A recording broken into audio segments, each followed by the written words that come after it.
patterns as constant as the stars.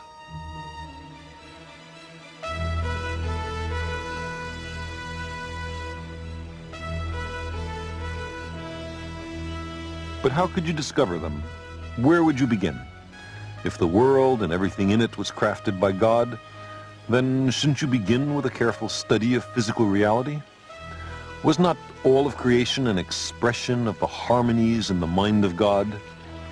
The book of nature had waited 1,500 years for a reader.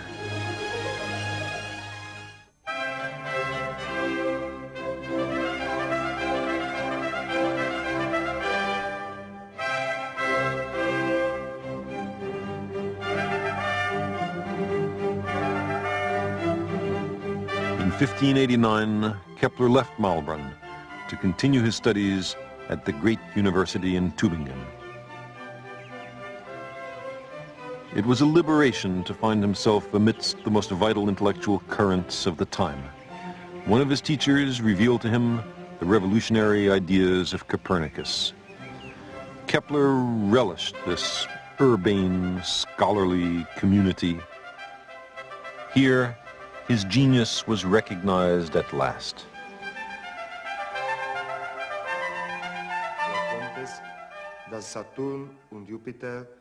Kepler was not to be ordained after Tübingen. Instead, to his great surprise, he found himself summoned to Graz in Austria to become a teacher of high school mathematics. Kepler was not a very good teacher. The first year in Graz's mathematics class had only a handful of students. The second year, none. He mumbled, he digressed, he was at times utterly incomprehensible. He was distracted by an incessant clamor of speculations and associations that ran through his head.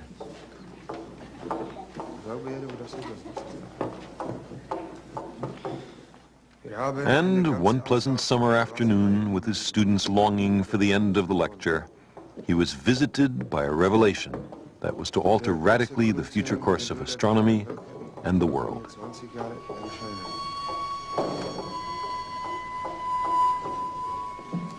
There were only 6 planets known in his time: Mercury, Venus, Earth, Mars, Jupiter, and Saturn. For some time, Kepler had been wondering, why only 6 planets? Why not 20 planets or 100? And why this particular spacing between their orbits? No one had ever asked such questions before. In the course of a lecture on astrology, Kepler inscribed within the circle of the zodiac a triangle with 3 equal sides. He then noticed, quite by accident, that a smaller circle inscribed within the triangle bore the same relationship to the outer circle as did the orbit of Jupiter to the orbit of Saturn. Could a similar geometry relate the orbits of the other planets? Now Kepler remembered the perfect solids of Pythagoras. Of all the possible 3-dimensional shapes, there were 5, and only 5, whose sides were regular polygons. He believed that the 2 numbers were connected, that the reason there were only 6 planets was that there were only 5 regular solids. In these perfect solids, nested one within the other, he believed he had discovered the invisible supports for the spheres of the 6 planets.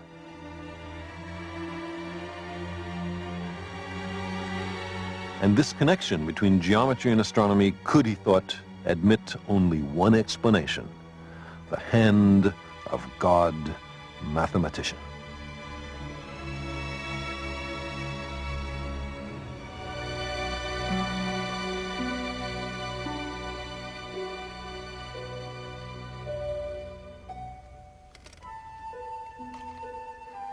The intense pleasure I received from this discovery can never be told in words, he said.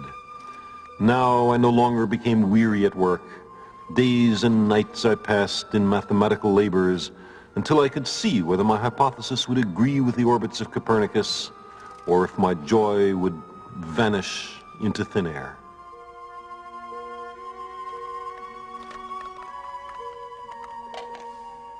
But no matter how hard he tried, the perfect solids and the planetary orbits did not agree with each other very well.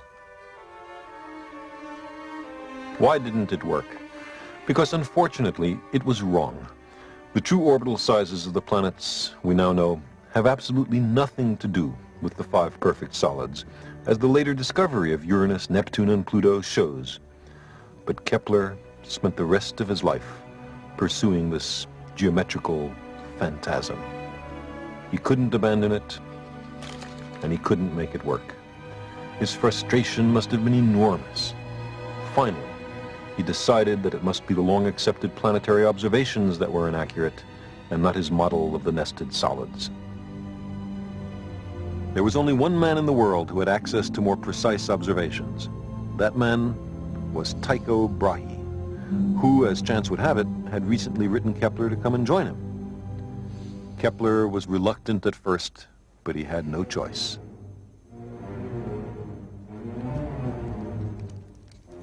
In 1598, a wave of oppression enveloped Graz.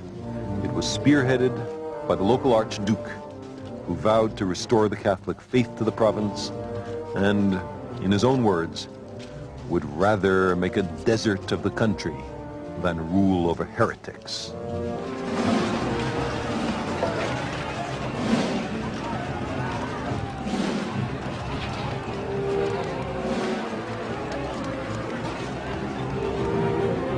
Kepler's school was closed, people were forbidden to worship or to sing hymns or to own books of a heretical nature. Those who refused to embrace Catholicism were fined 10% of their assets and exiled from the country on pain of death. Kepler chose exile.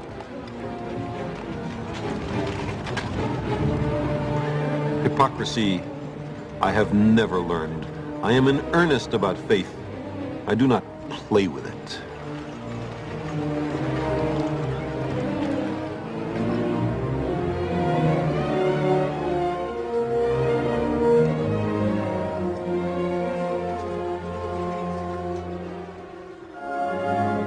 For Kepler, it was only the first in a series of exiles forced upon him by religious fanatics.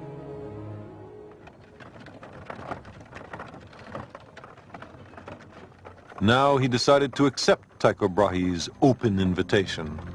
Brahe, a wealthy Danish nobleman, lived in great splendor and had recently been appointed imperial mathematician at Prague. Kepler left Graz with his wife and stepdaughter and set out on the difficult journey. Kepler's wife was not a happy woman. She was chronically ill and had recently lost 2 young children. The marriage itself was no comfort. She had no understanding of her husband's work and regarded his profession with contempt.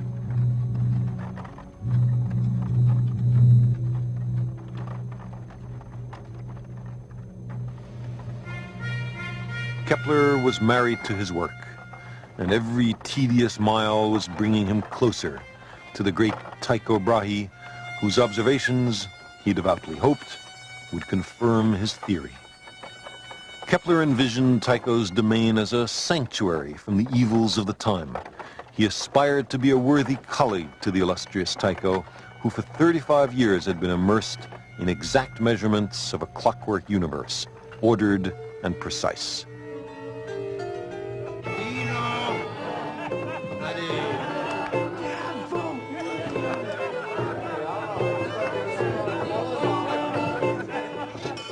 But Tycho's court was not at all what Kepler had expected.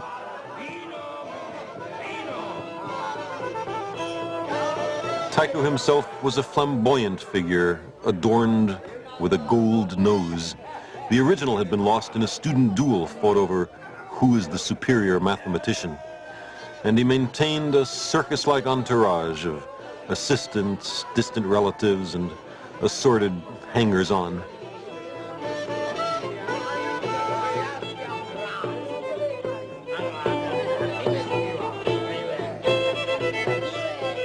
Kepler had no use for the endless revelry. He was impatient to see Tycho's data, but Tycho would give him only a few scraps at a time. Tycho, he said, gave me no opportunity to